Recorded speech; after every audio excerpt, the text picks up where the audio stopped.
You're listening to the Reconditioned podcast, and today I'm talking to world-renowned psychologist Dr. Shefali TSABARY all about how we start reclaiming our power and start stepping into our authenticity as women.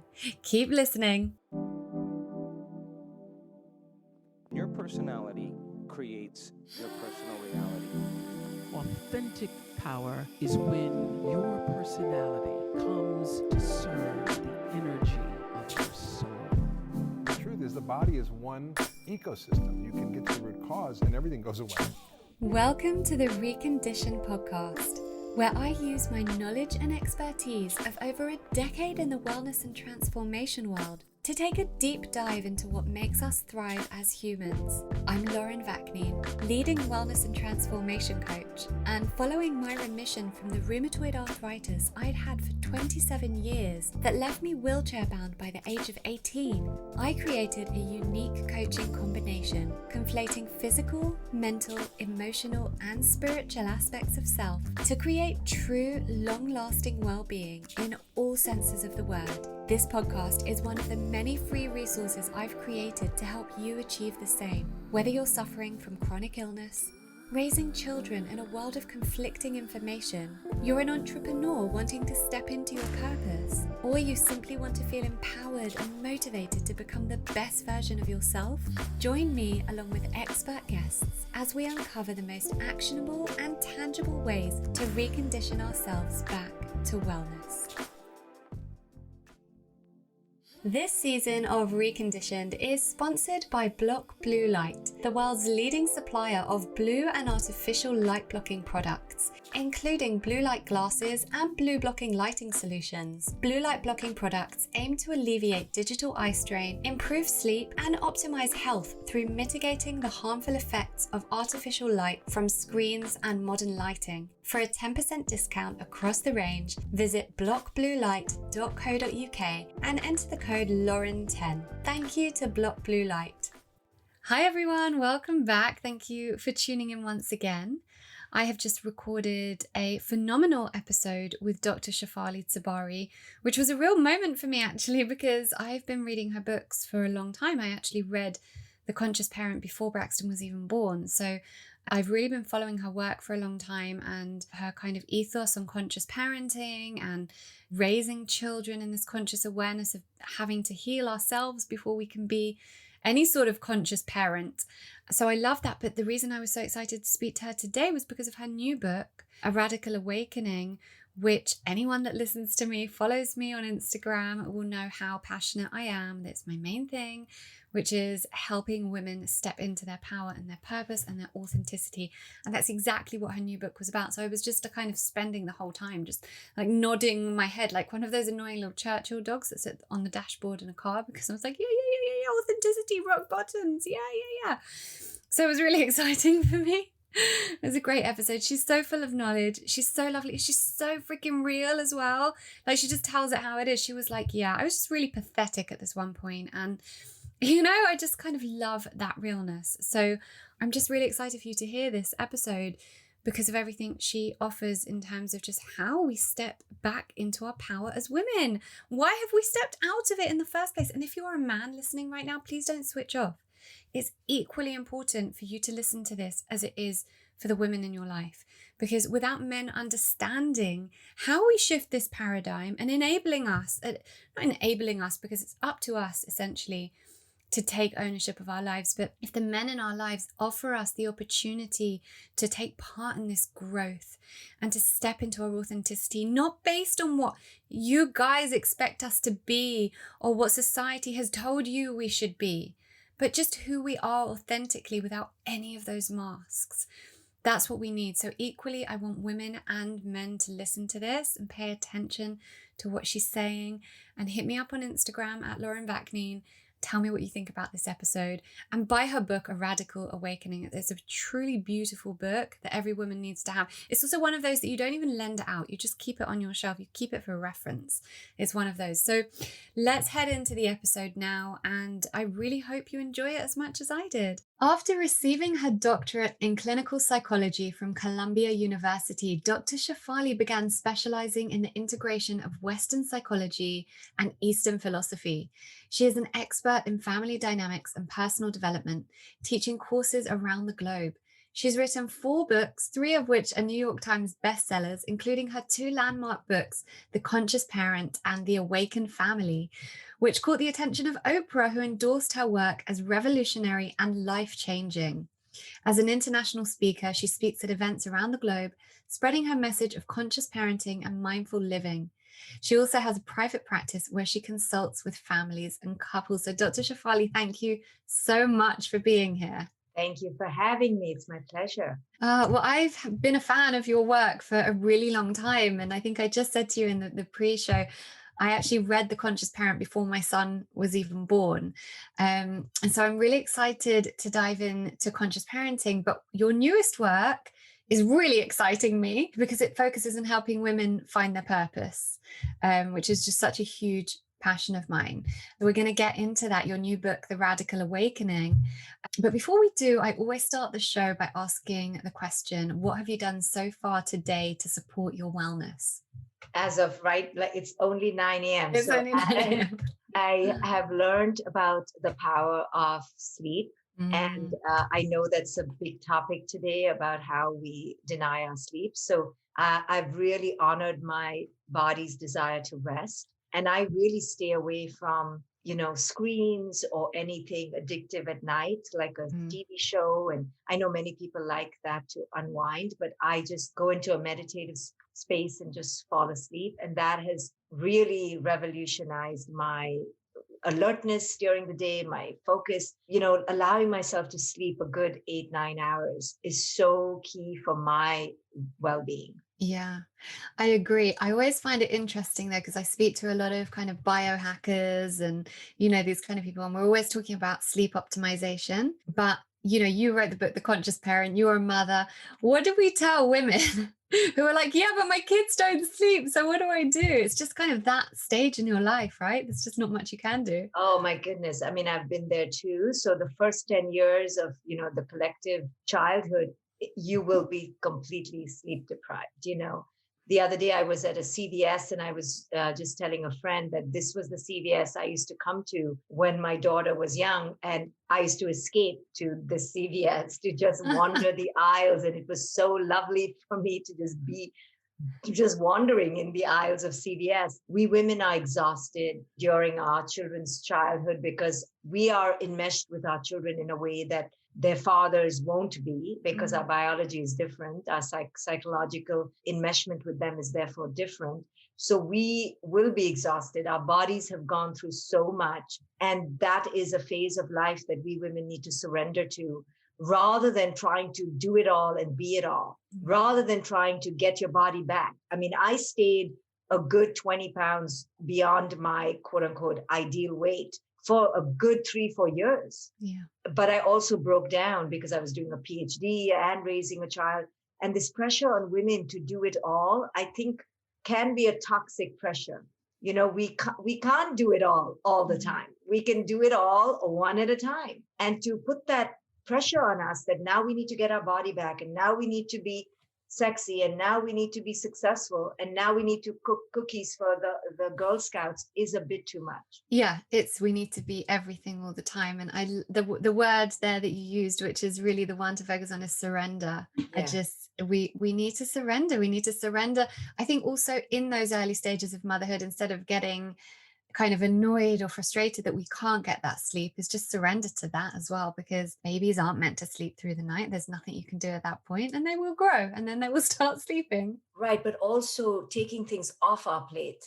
Yes. So because we're tired, we have to negotiate, being okay with dirty dishes longer in the sink. We may have to negotiate with unwashed hair longer than we like. Some things are going to have to drop off. So for the first 10 years of my daughter's life, I did not travel for work. I did not accept out-of-town business engagements. Yes, so I had to accept and surrender to a different income, so there are compromises, but if we don't look at it as sacrifices, then we can lean into it and embrace it more. It's still difficult, but we can at least stop the fight that it needs to be another way. Yeah, so true. I just love how you put that. And also because I guess we're, you're saying about sacrifices, but if we don't do that, we're sacrificing other things and how we're But if we raising our don't look at it children. as a sacrifice, Mm, if we look at, okay, this is colossal, this is huge, and this is my undertaking right now. I wanted to become a mother, and this is what it takes. mm, And, not begrudging what it takes, but instead accepting it with grace will allow us to move through the journey in a better way. Look, the child is here now. What are we mm. going to do? Right. So now we have Yeah. two choices: to grumble through it all, to get upset with society or our partner through it all, or just embrace it.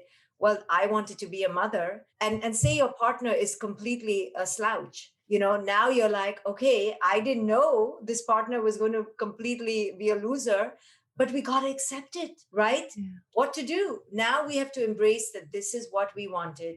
And what I mean by that is not to be a pushover, but to let go of that resistance, because resistance of wanting it to be a particular way causes more struggle within us, Mm, rather than acceptance that, you know what, now my body's a mess. I am overweight. The dishes aren't done, but this is what the way it is and the way it's going to be for a few more years. And I surrender to this. I'm okay mm. with it because I'm raising a child. Yeah, acceptance is such a huge lesson in early motherhood. Yes, yes.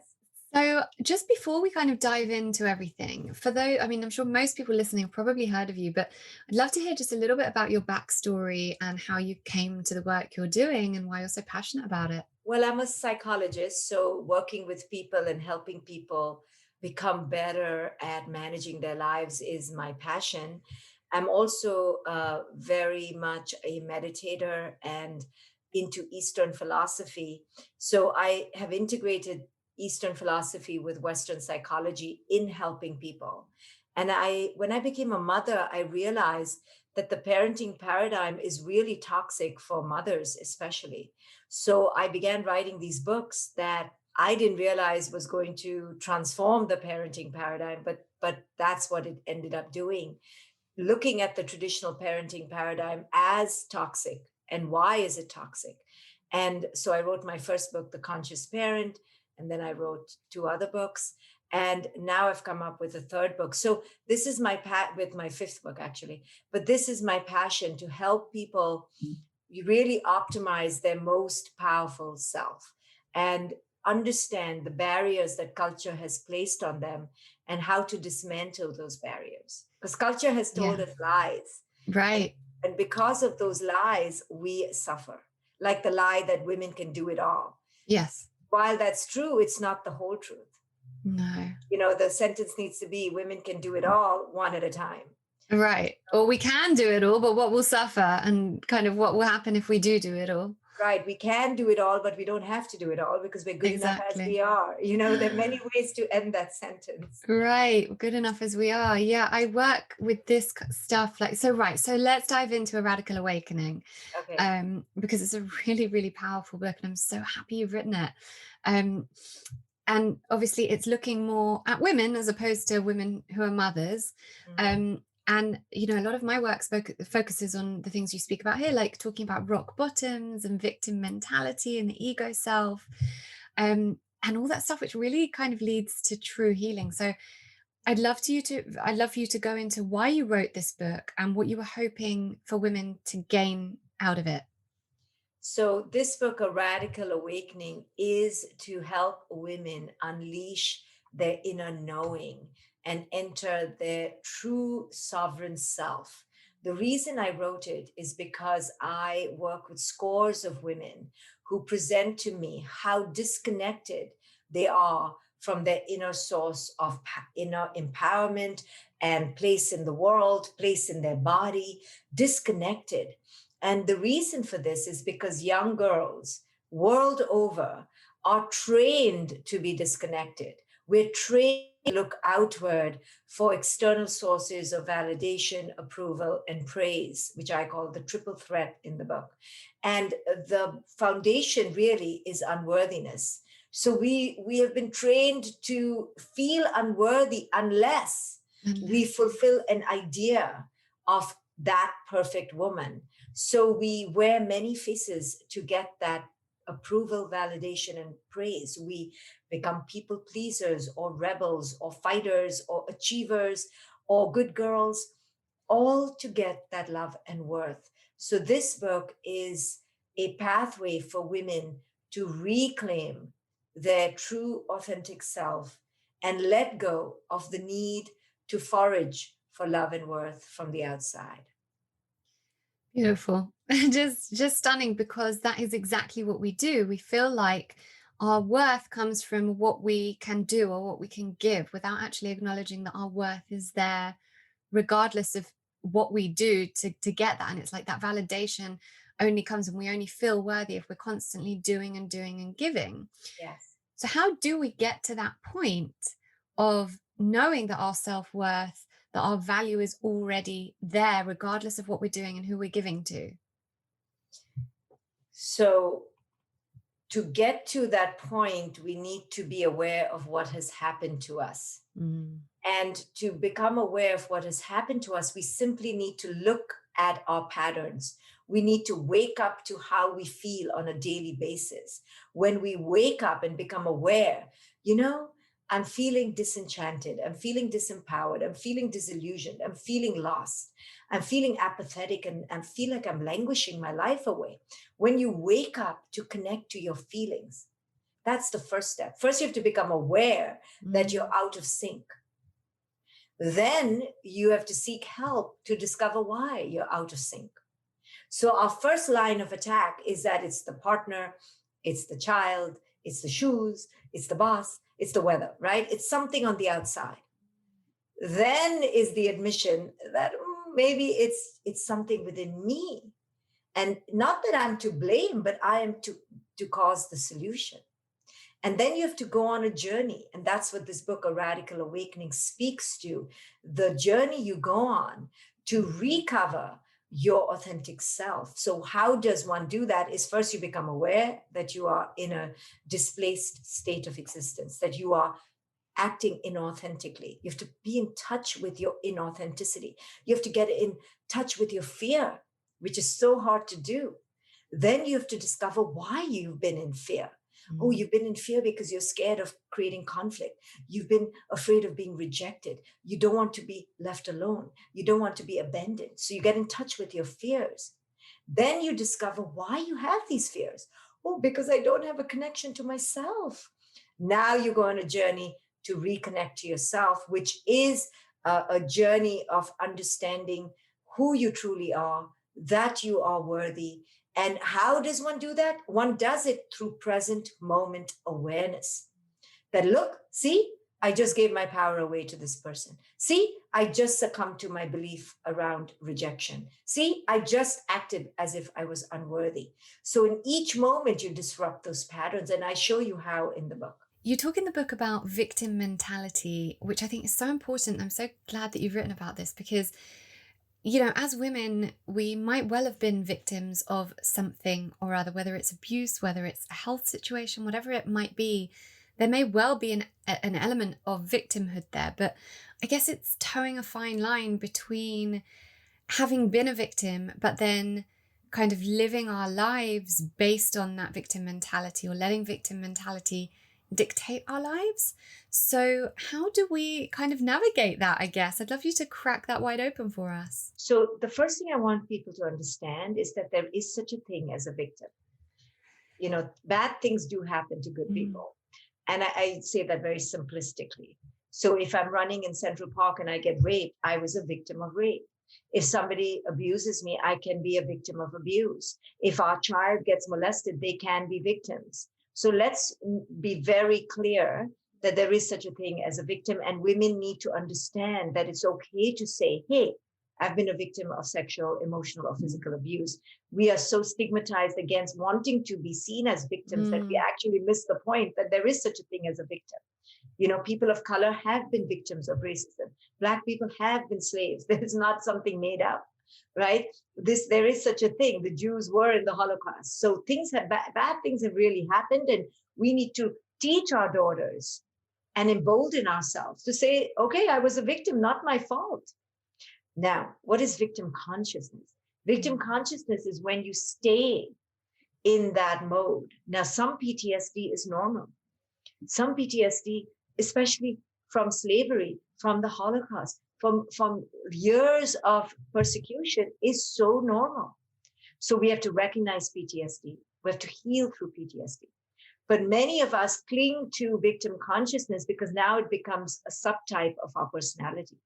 And we have to show people how they're staying stuck in lack and scarcity and how they are creating their own self-abuse. And that is hard for people to see. But first you have to honor why they feel like they have been victims. Then you teach them that they need to get out of victim consciousness. But don't simply call someone a victim without honoring why they feel they're a victim. There could be some relevance there. So we honor their moment of victimization. Then we honor their PTSD. And then we can challenge, okay, now you've been in victim consciousness. Right. So calling it victim consciousness and it, because it's not minimizing the fact that someone might have gone through a lot. I mean, many of us have had all sorts of things in our lives, that happen, and it's not discrediting it or minimizing it or trivializing it. It's acknowledging it, it's being with it, it's healing it, but then moving out of letting that affect you moving forward in terms of how you navigate life, not allowing it to be based on the abuse or the thing that happened. Yes, we cannot bypass the process. We cannot say, pick yourself up by the bootstraps when that person cannot. And number two, we cannot compare one trauma to another. Oh, you just got slapped once and you're acting like you're, a crybaby. I was raped 10 times. Like, you can't compare traumas. If we want to heal, we have to honor that we were traumatized. And this is how the PTSD has affected us. And here's how we need to move out of it. That is what it means to compassionately embrace our own life circumstance, not compare it to others, and also not think ours was greater than others. Just like we can't think ours is lesser, we shouldn't think ours is greater. And truly do the work to integrate what our narrative has meant for us and then move out of it. But the only way to really move out of victim consciousness is to see why people are stuck there. Right? So blaming them and derogating them is not going to help us. Yeah, absolutely. I'd love to ask what's been kind of because I know you've spoken recently about the things that have happened that have changed in your life. What's been the main trauma for you that's pushed you into this work? I started doing this work when I was 21. And I often say that people come to spiritual work through natural seeking or through trauma. Most come through it through trauma. I actually did not come to it through trauma. I genuinely was extremely empowered and happy. And I began doing this work through seeking. However, that doesn't mean I have not had trauma. I think my main trauma throughout my life, the thread has been this severe indoctrination of being a good person and what that means, a good girl. And it's been so difficult for me to step into masculine energy. And that's been my life's work. So each person has to see their initial trauma and how it has created a void within them in their personality or their sense of self, and now grow into that. So for me, my growth has been to be in masculine energy. I'm really good at feminine energy. I'm so good I can be too feminine and too toxic in that way. So I've had to watch that in me. When does my flexibility become absolute civility? When does my adaptability become passivity? I can go so extreme in wanting to be lovely that I absolutely abnegate myself, right? So I began to watch that in myself, that boy, you just so want to be a good woman, you give up every shard of your own value.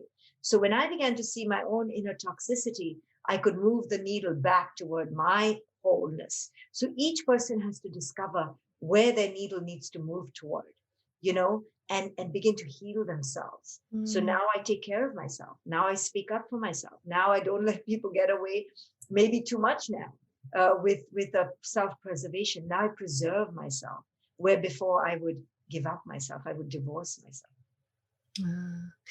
Yeah, like it's just so interesting because I was going to say, so how does that kind of show up for you? How does that manifest for you? But those kind of masculine energy traits of the stepping more into your power, I suppose, and just speaking up for yourself, it's the more masculine energy. And again, self-awareness, right? Being aware, whoa, Mm, I'm again not speaking up. I'm again faking it. I'm again keeping quiet to keep the peace. I'm again acting out of fear and submission and hesitancy when I freaking know what I know, and catching yourself, right? And looking in the mirror, going, what are you doing right now? So yeah. self-awareness in the present moment is really the panacea, is the solution. Yeah, there's so many women, I think, I see it so much, and it's such a common thing. It's probably the majority of people that you and I both know. This the goodest, the good girl, that we have to be the good girl, and we have to be the everything, and conform to what everyone expects of us in order to be accepted. And I think probably most women listening to this will be able to relate to that. It's just something I see so often. Right? Because we're so afraid to be called the bitch. We're Mm, so afraid to right, be the dramatic one. We've been told such, negative things about speaking up. Don't be dramatic. Why are you so angry? Why can't you right, just be in a good mood? Why can't you just smile? The right. other day I was talking about my book, and some comments reflected, oh, Dr. Shefali seems so bitter. No, I'm not bitter. I'm telling you the bitter truth, Right, right? What I have to say is a bitter pill to swallow, but people project that. So we right. women have imbibed that and taken that in, and now we're so afraid of those labels. But we have to fight against those labels and realize that those labels were coming to keep us submissive.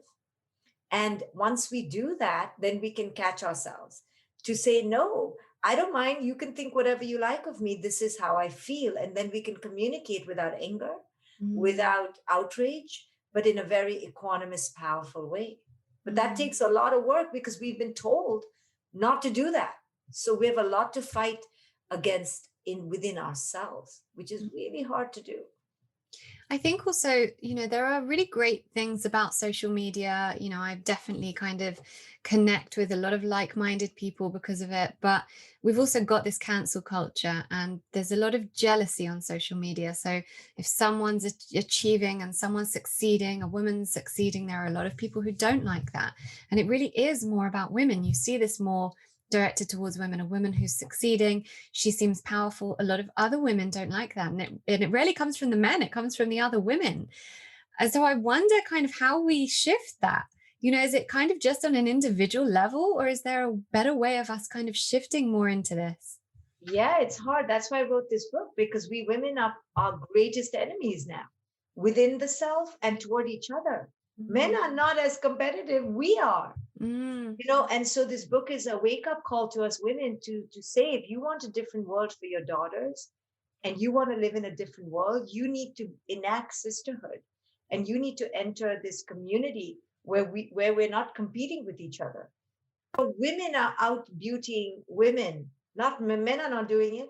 Men are getting bald and fat and quite happily, and they're not competing for us.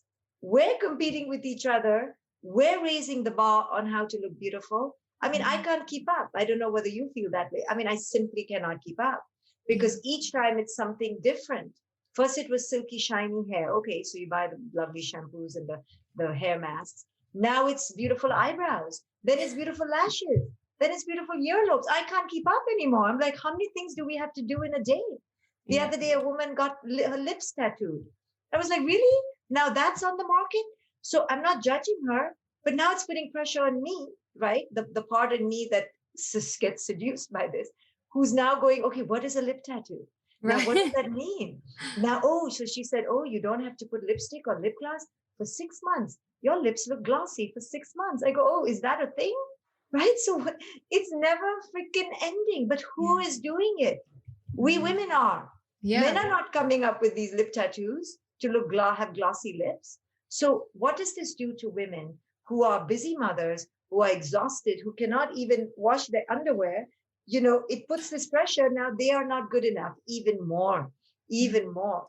And it's too much. We women need to boycott all this so that all of us can be released from this pressure to have the perfect everything. Now, we all want the perfect everything because it's available, but it puts so much pressure on us.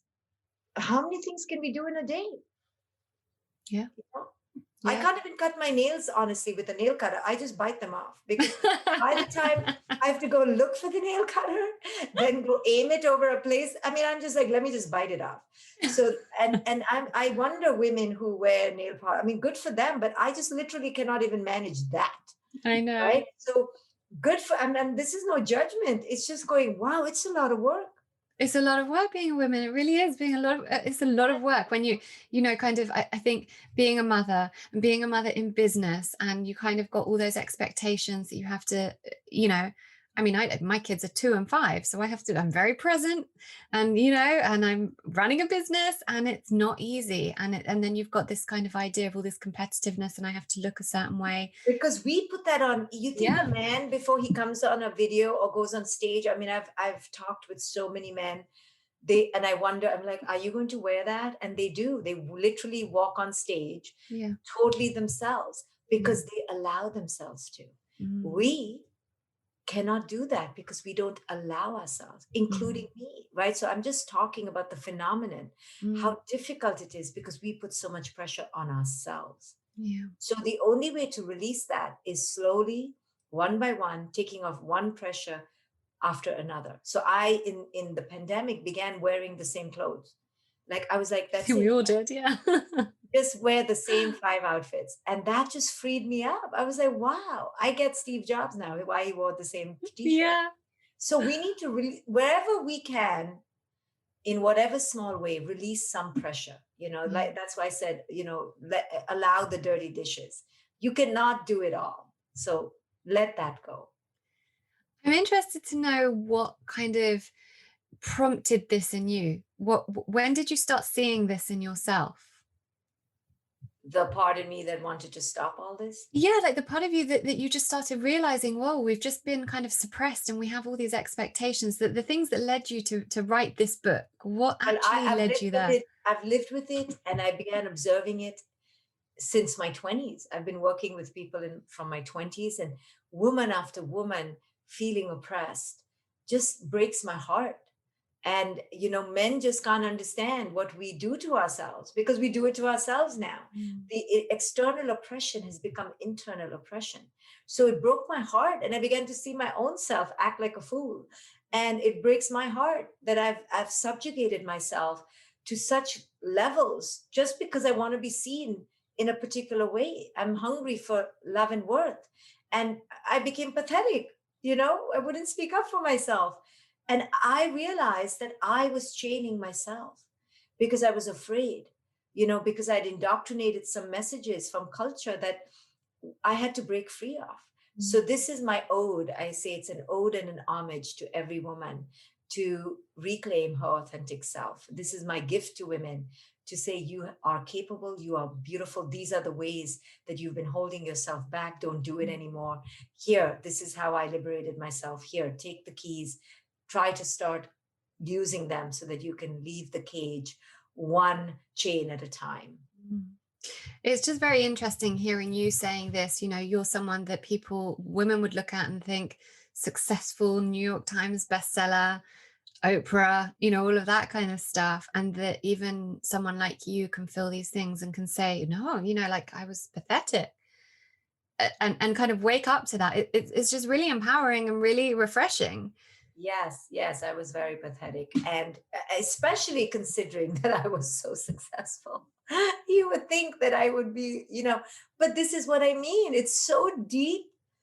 Even though I was super successful, and I don't even know how I was, given how pathetic I was, but deep down, I fought an inner battle. And it was silent at times, and sometimes it was obvious. But, my daughter once said to me when she was 12, Mom, you're a really plush carpet that everyone likes to walk on, and then when a coworker or a team member on my team, an employee actually,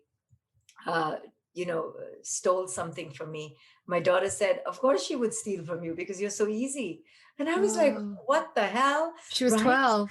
Yeah, no, this last part she told me recently but when she was 12, she said, "You're a really plush carpet that everyone likes to Wow. walk on."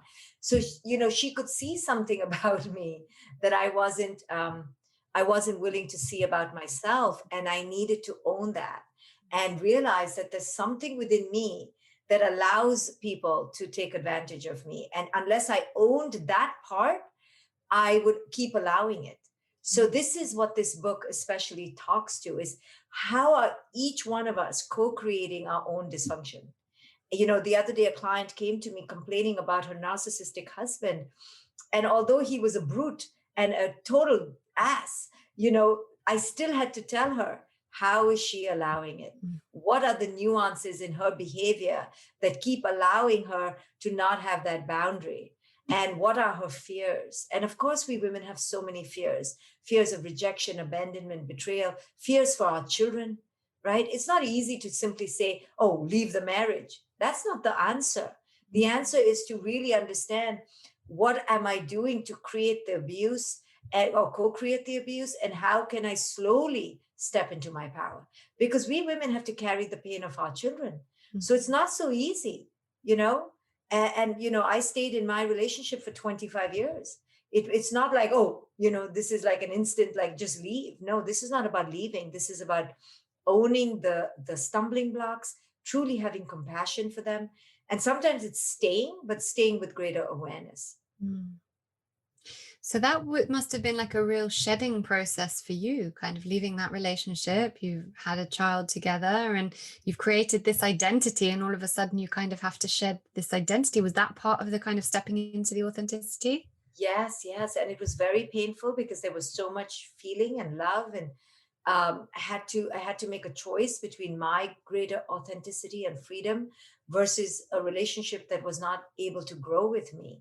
And love doesn't change. You have great love and great pain, and you grew together, you lived together, you created whole lifetimes of memory together. But then you come to a point where you have to step into your greater authenticity. And sometimes the relationship can come with you and sometimes it can't. And that's okay when it can't. You have to release it with love and grace. Because if you also keep taking it where the relationship can't grow, you're not doing a service to the other person. You're torturing the other person. You're like, grow, grow, grow. And the other person can't, because they want to grow in a different way. And that's okay. Yeah. So you do it slowly, and it took me years and years to unshed, because I had deep attachment. And but you have to be brave and go, where does my growth want to take me? And you have to answer your inner calling, and that takes a lot of courage. It really does. And especially for women who have children, this is one of the things I deal with most with clients. The thing that comes to me the most is women in either unhealthy relationships or just the women. And I always kind of use this, that are they're like, I'm not unhappy, that state, that stagnant no man's land of it's fine, but fine isn't happy, fine isn't good, and fine isn't how we're meant to be living our lives. This kind of brings me back to, I'm sure you've read Glennon Doyle's Untamed. I mean, everyone, it's just kind of short. And what I love about what she did with that book was, the first thing we will say as women wanting to leave a marriage or a relationship is, but it will damage the children.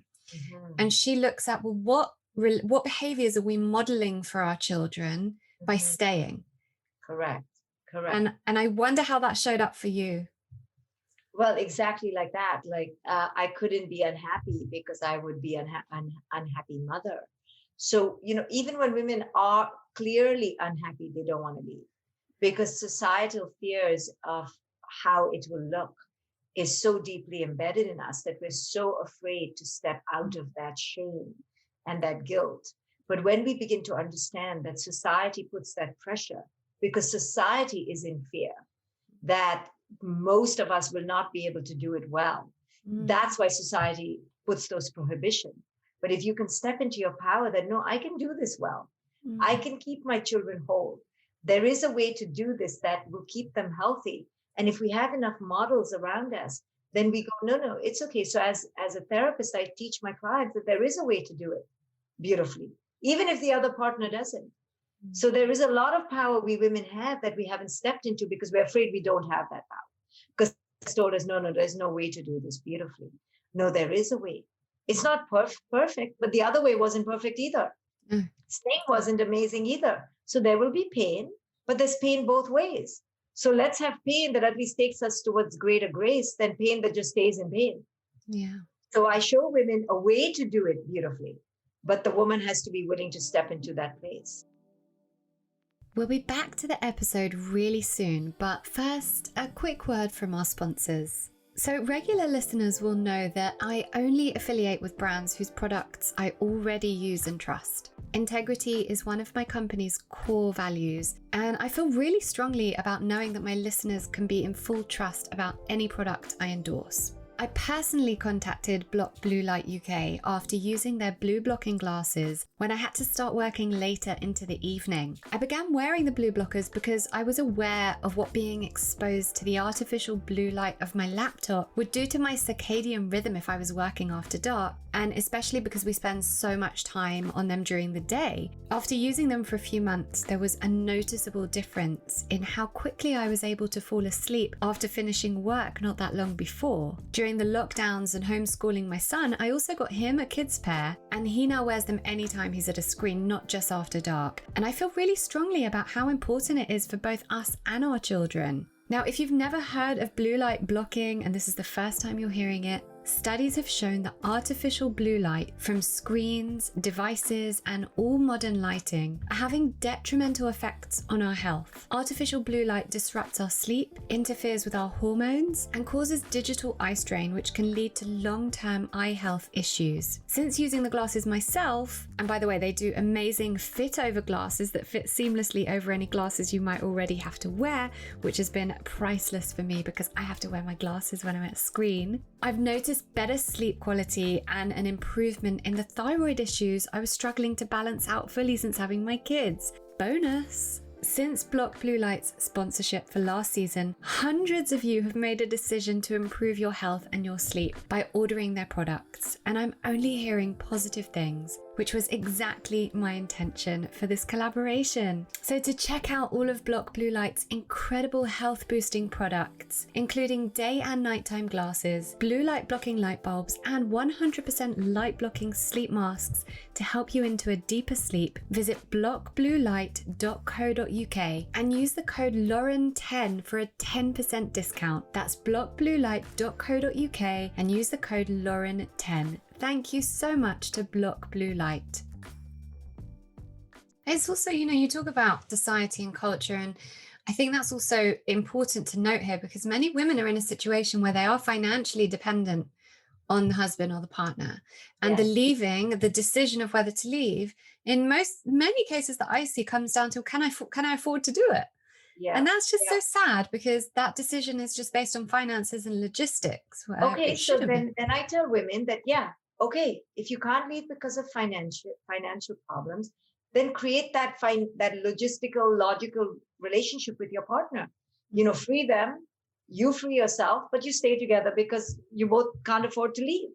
Then you talk honestly that it's a social financial contract, right? And then they're like, oh, then my husband will just leave me. Well, then it was coming anyway. Then you have to face that anyway, right? So let's get real. You don't have to leave if you can't afford to, but then let's make it palatable. So I've helped many couples to sleep in different rooms, to have different relationships. So at least you're not burdened with the emotional, sexual pressure on top of the financial. Then let's just make it a financial, logistical relationship and keep it moving, But we can't have it all. We can't have the illusion, the fantasy, and the money. We have to be clear about why we're there. And if it is just a brother-sister, financial father-mother relationship, let's call it that. Sleep in different rooms. Let's keep it together for the children. Then let's call it what it is. So we take off the burden of wanting to be happy now with this person. So at least the other person doesn't need to make us happy anymore. Done. Okay, I don't make you happy. You don't make me happy. Let's stop pretending. But we can't afford to leave. This is how we share the financial burden. But we want it all. We're miserable. We want the money. And we don't let the partner leave. And then we don't have sexual pleasure outside. They can't have sexual. So we're all really miserable. Yeah. So let's cut the facade and call it what it is, and now free ourselves to go find pleasure or find joy. Very interesting. I like that. It's just another approach. Again, like not kind of looking outside of the box and thinking, okay, well, what are my other options here then? Right? We can't just keep complaining, or go to therapy and really try to work on the relationship then. If you want to, yeah. If you want to, there's always a way to reach equilibrium. There's always a way to reach equanimity. We just don't want to reach equanimity because we have to give up some part of our fantasy. There's always a way to do this well, even if the other partner stinks at it. There is tremendous power in the woman to do this well, even if she's making a compromise, quote unquote, a compromise, but it's not a sacrifice. Yeah. Yeah, absolutely. I'd love in the book you talk about the gift of rock bottoms, and I love how you call it a gift. So I'd love you to kind of elaborate on that. Well, the reason we reach rock bottom is because the usual modus operandi is not working. The usual tactics are not working. The addict reaches rock bottom because now the addiction has killed them, is causing an illness. It's not working. It's causing death. So what rock bottom psychologically means, when your egoic defenses, your masks of trying to be the good girl has now killed you. Your decision to be self-sacrificing is now killing you. That's what rock bottom means, that your old ways are now killing you. So you have a choice to continue dying or to resurrect yourself. And the resurrection will involve a letting go of what was killing you. So you have to either let go of the addiction. So addiction to what?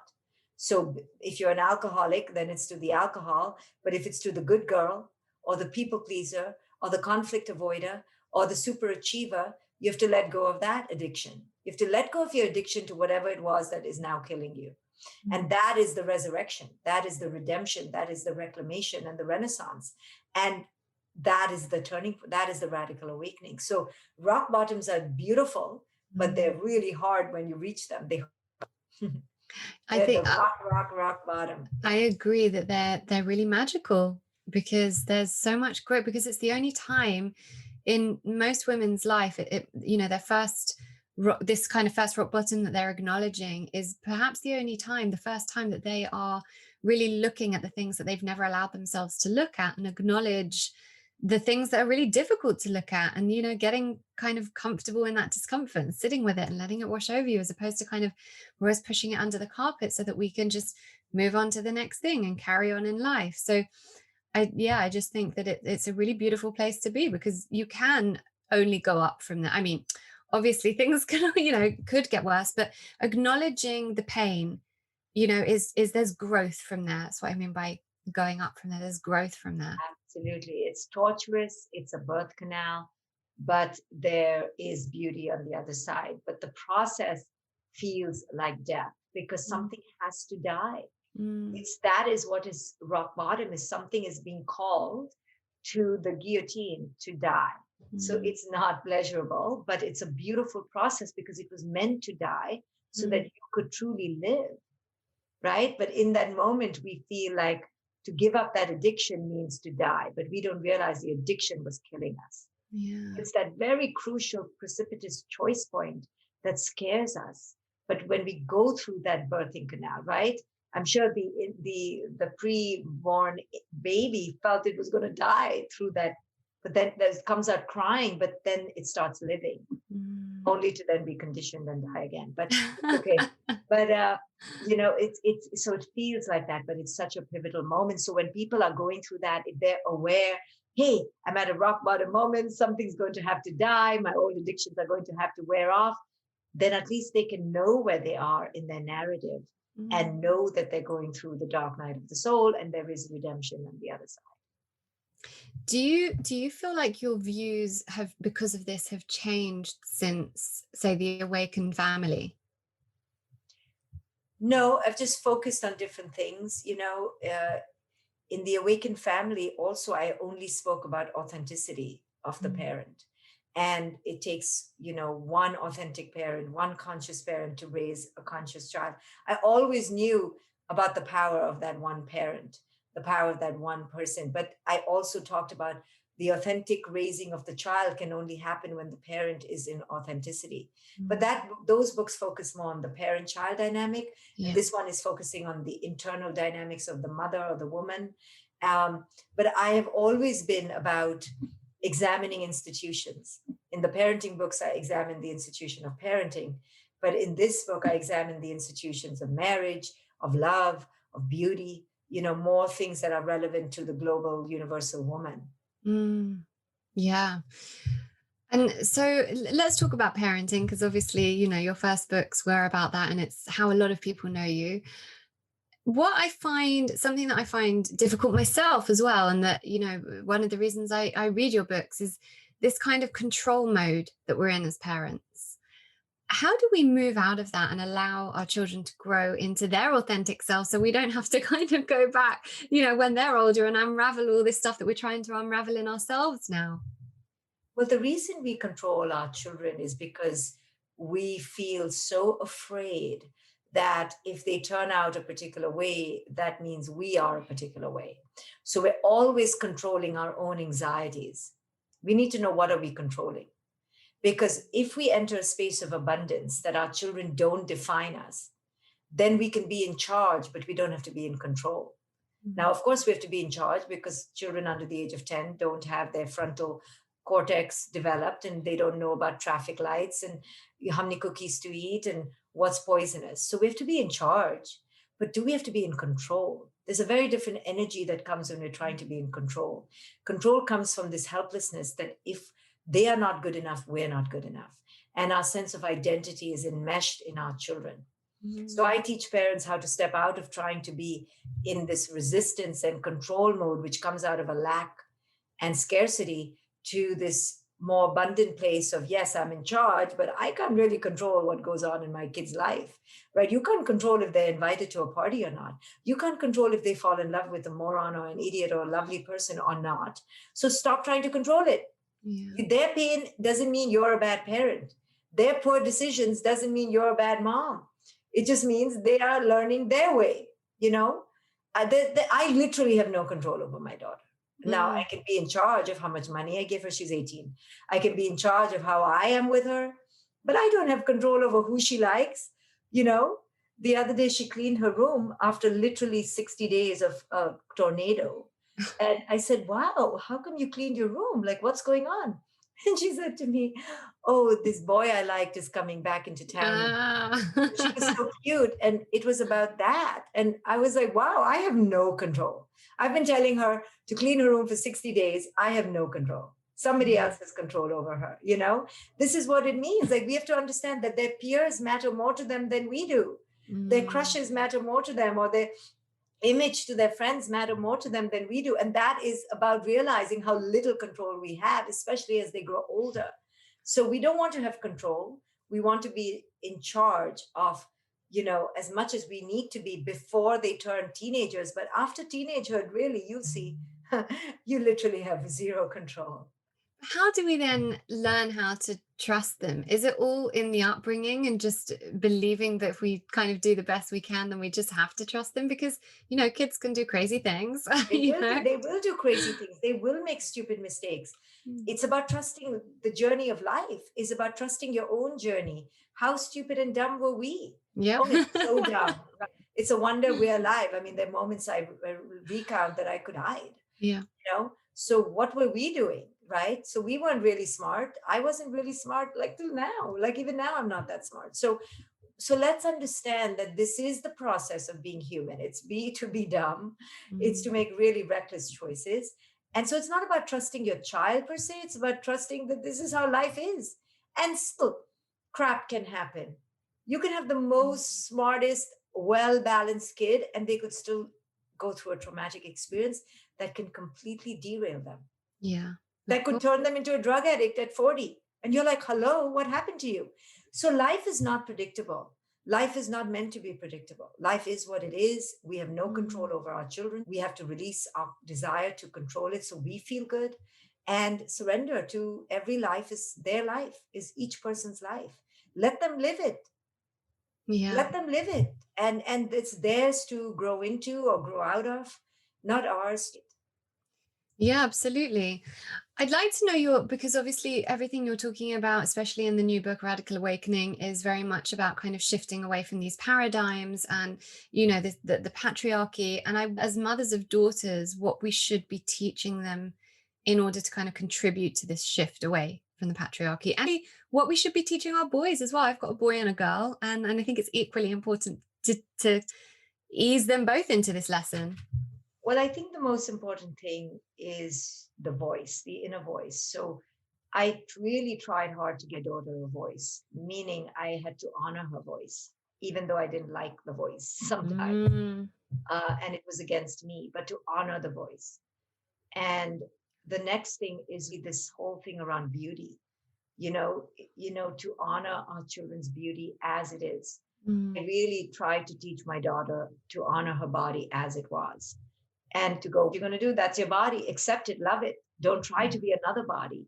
So that's what we can teach our daughters. And for our sons is to really teach them consent. If a woman says no, it's a no.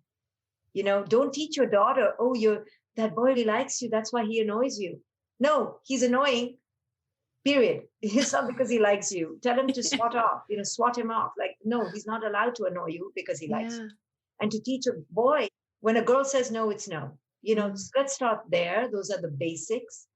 And, teach our daughters that they accept their bodies and their beauty and to stop trying to be something that they're not, and again, to also allow our daughters to come into it on their own. Like my daughter dyed her hair, changed her hair color. Now she's back to original hair color. And I said, see, I told you your original hair color was gorgeous. Yeah, but I needed to do that. Yeah.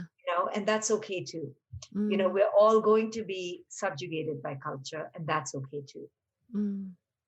I guess also teaching our boys about women's bodies and that it's how they look is okay, and the boys shouldn't be judging them based on whether they look like a Kardashian or whatever. Yeah, I know, but that's really hard for boys not to do that. So we have to teach our daughters that they're going to be doing that, but you don't fall into it. They're going to do it because they're these bodies that look like dolls, because these women are doing all these things to their bodies. That's unnatural. So yes, you're right. Teach the boys that is not a normal body. That is a done up body. And teach your daughters not to feel bad because they have a regular body and they haven't done things to their body. Yeah. Yeah. So based on all of this, how is your relationship with your own daughter?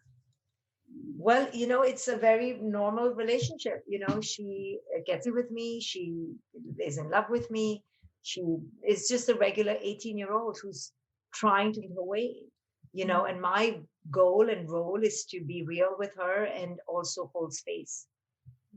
Yeah, that's so important, the holding space. Yeah. One last question before we move on to the last little segment is, we've kind of been through this pandemic now, and parenting during a pandemic has been probably the hardest thing that any parents, of this generation have ever had to do. And I wonder, because what's going to happen, and if we're going back into lockdowns ever, how would you have dealt with it if your children were really young? And what advice would you be giving to mums dealing with the intensity of having your kids around all the time and having to teach them things that are just crazy and not anything that we ever would have anticipated to have to tell them about? Well, again, just releasing the pressure. You can't do it all. So let your kid fall asleep during class, or let your kid not do so well in school. Don't try to make healthy meals, at least. Something has to give so that you could just get through an intense time. And this is true for all intense times, which is all of childhood, right? Release the idea of perfectionism. Stop yourself from the inner critic, and release this idea that you need to be this idea. Yeah. Best advice.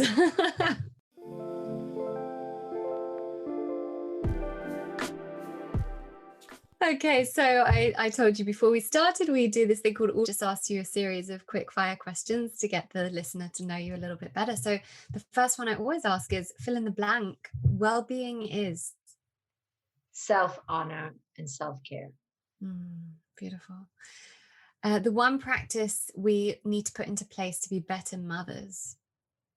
Self-honor and self-care. That's going to be the theme. I think more deeply, self-acceptance, teaching our children that we are whole in whatever step of the journey we are at.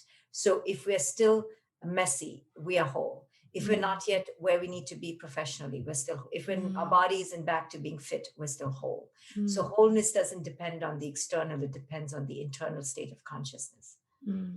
So the next question is, the one practice we need to put into place to be happier as women as opposed to as mothers, would it be the same? Yeah, is to enter the state of inner acceptance that we are not the Kardashian or the neighbor or Mrs. Jones. We are who we are, and accepting that. Which one person has made the greatest impact on your life and why? Well, I would have to say my parents, because they have set the foundation for this intense journey I've been on, and they've really represented unequivocal acceptance. And lastly, a book that changed your life. I would say, The Power of Now by Eckhart Tolle. So many people say that. Yeah, because he was one of the first teachers who came out. But I would also say, all the teachings of the Buddha. I've been practicing Buddha's Vipassana meditation since I was 21. So it's this kind of philosophy of present moment living that really radicalized my life. Yeah, it's so important. Present moment awareness. I'm trying to really be in the present moment as much as possible. So I love that to end on. Dr. Shefali, where can people find you? We will put it all in the show notes, but just let everyone know now the best places to find you. So they can grab a copy of the book at aradicalawakening.com or wherever books are available. And my website is drshefali.com. I have an Instagram account and Facebook, so I would love them to follow me there. Beautiful. Thank you so much for being here and imparting all your beautiful wisdom on us. So appreciate being here. Thank you so much. Take care. Thank you so much for choosing to listen to Reconditioned today. I'd be so grateful if you could subscribe and maybe even leave a review if you enjoyed this episode. And better still, if you could share with friends and family who could benefit from the content, that's what I'd really love. I just want us to share the love so that everyone can understand how to use an integrative approach to life and health. For more free resources, visit laurenvakneen.co.uk and laurenvakneencoaching.com.